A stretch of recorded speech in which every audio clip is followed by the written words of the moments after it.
Cross-site scripting, three letters that have haunted web security for over 2 decades. XSS is the art of tricking a trusted website into delivering an attacker's JavaScript to every visitor's browser. The site becomes the weapon.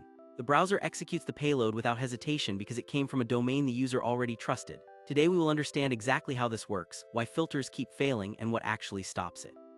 The attack sounds almost absurd when you first hear it. An attacker submits a comment to a real website and that comment contains a script tag.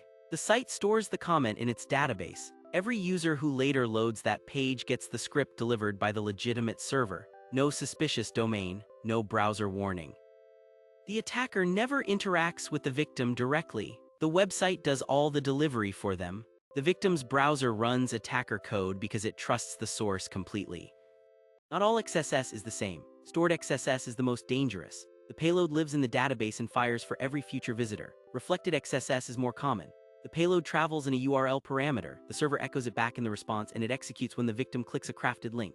DOM-based XSS never touches the server at all. JavaScript on the page reads from location, hash or a query string, and writes it directly into the DOM. The server logs show nothing. It is entirely invisible to server-side defenses. What does an actual payload look like? The classic version is a script tag that reads document, cookie, and posts it to an attacker-controlled server. But browsers have gotten smarter, and so have attackers. You do not need a script tag to run code. An image tag with an owner handler works. An SVG element with an onload handler works. Template literals allow calling functions without parentheses, bypassing keyword filters. A single line of XSS can steal sessions, log every keystroke on the page, inject a fake login form over the real site, or silently post itself to other users as a worm. To understand why this attack persists, you need to follow the complete flow from start to finish. The attacker finds any user-controlled input field on the target site.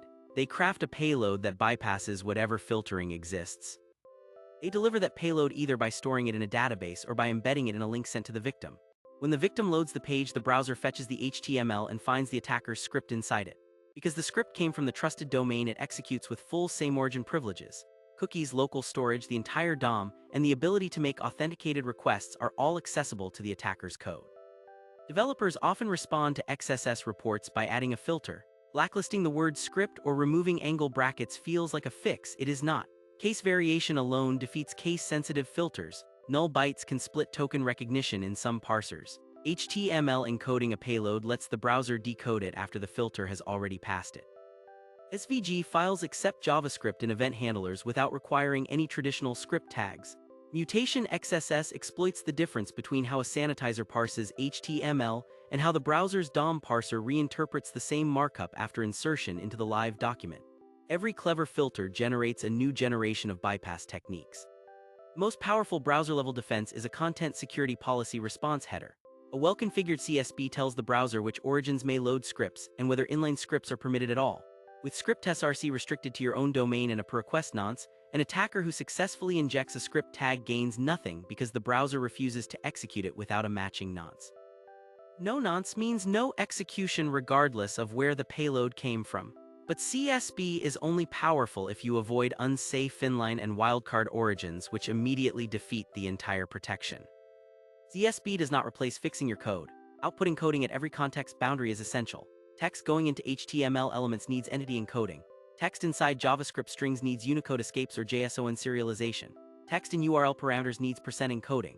The parser that will interpret your output determines which escape sequences work. In the browser, prefer text content over inner HTML for inserting user-controlled data.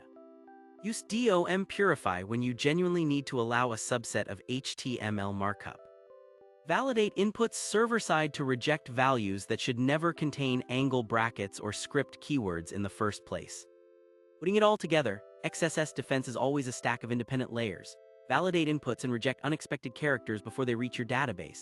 Encode all outputs for their destination context. Prefer safe DOM APIs. Deploy a strict content security policy with nonces. Mark session cookies HTTP only so that even a successful XSS cannot read them from JavaScript. Enable trusted types in Chromium browsers for runtime sync enforcement. Run a dynamic scanner like OWASP Zap or Burp Suite in your CI pipeline so regressions are caught before production.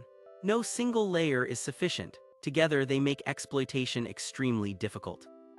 XSS is not a difficult concept, but it is a relentless one. It has appeared on the OWASP top 10 for nearly 2 decades because every new input field, every new JavaScript framework, and every client-side rendering library introduces fresh opportunities to accidentally write attacker content into the DOM. The browser will always execute whatever script the server delivers. That is not a bug. The fix is ensuring that attacker-controlled strings never become executable code in the first place. Thanks for watching.